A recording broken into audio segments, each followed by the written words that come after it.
Welcome back, and thank you once again for joining me. What I'd like to do in this recording is to talk about addictions. What I'm going to do is focus on smoking. Now, before I go any further, I've never actually smoked before, so it's going to be very biased. What I have done though is passively smoked for about 4.5 years when I was in Oxford. I worked part-time as a doorman, so I worked in some pretty seedy smoking environments, and I certainly had that cough. But the reasons why I'm focused on smoking is because most of you can relate to that, but my invite is for you to find where in your life are you addicted to something which is not serving you. What I mean by an addiction is something which takes away from your lifeline or your health bank account as opposed to putting deposits in. Now, one of my bugbears about people that smoke, and I form no judgments when I say this, although it may sound like I am, is that I can guarantee you pretty much if I said to them, well, would you like your granddaughter or your children to smoke, they would probably say no. However, it's not what you tell them, it's how you show up, and that's being, in my mind, quite unconscious. Yeah? So, but just imagine when you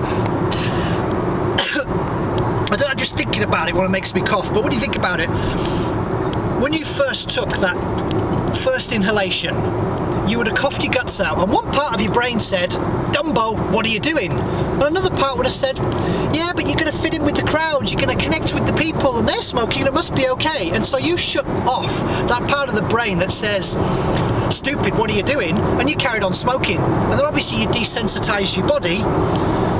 Now you're preparing yourself to become disabled sometime in your life, and you just carried on smoking. There's over 4,000 chemicals in those cigarettes, including, and you may not know this, between 6 and 8% sugar.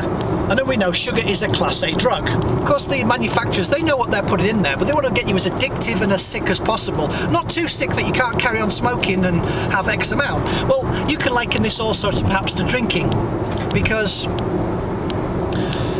drinking alcohol also, and if you've got it, you know, all over your house, again, what are you telling your children? I'm not saying getting rid of the alcohol, I'm just saying just be aware that if you don't want your child or the people you surround yourself with to drink, then what are you doing? Just become conscious or aware of it. Now, the reason that I'm introducing you on this journey is because substances, whether it's your alcohol or your cigarettes or your drugs or your bits or your cars or whatever you're addicted to, they don't create demands on you. I mean, think about it. When you had that cigarette, it didn't go, hey, the sex was bad last night, and why didn't you send me some money in the mail, and why don't you make me breakfast this morning? They don't do that, and so it becomes your closest friend, your ally, and that's how we become addicted to these things. As an alternative, if you are ready or want to give up smoking, then just imagine if you actually shoved a bottle of water in your mouth, because you're going to have something in your mouth, remember? Or maybe if you screwed off the end of your pen and stood outside and took a big deep breath. I mean, that's the only thing that really relaxes you. I mean, I've done so many blood pressure measurements, so I'm using a sphygmomanometer, and I can guarantee you the diastolic and the systolic pressure are always high, even if it was 15 minutes. You know, since they've had their last cigarette, it still shows up.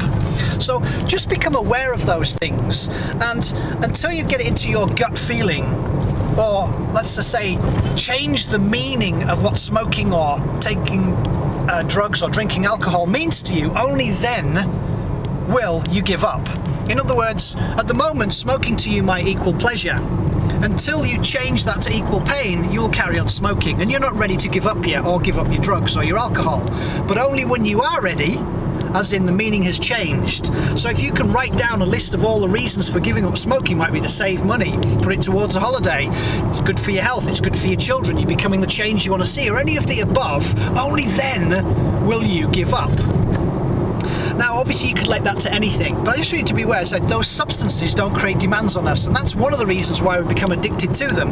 And then obviously the chemicals or the biochemistry then takes over, but only if you've got a strong mind or have a greater love, or find something in your life which you can focus on, which will improve if you give up your cigarettes or if you give up your alcohol. Only then will you be ready. And I encourage you on that journey to find out, or to look at, just become aware of those addictions that you have.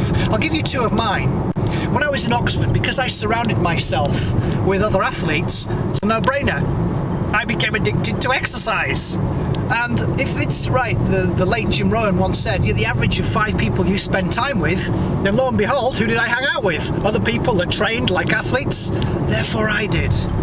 I also was addicted to sugar. And I was part of the 99% of the population that are addicted to it and don't even know they're addicted to it. And as I said before, it's a Class A drug. However, once I was aware of that in 2004, when I became a Czech practitioner, I decided to find other alternatives, which wasn't easy, but I managed to get there. But now that I'm there, trust me, it is easy now. So where in your life are you addicted to something or things that do not serve you and those around you, and you would like to give them up? Only will that happen when you're ready to. And as I said before, I encourage you on that journey. Have humour, have fun while you're doing it, and my love to you all. Bye for now.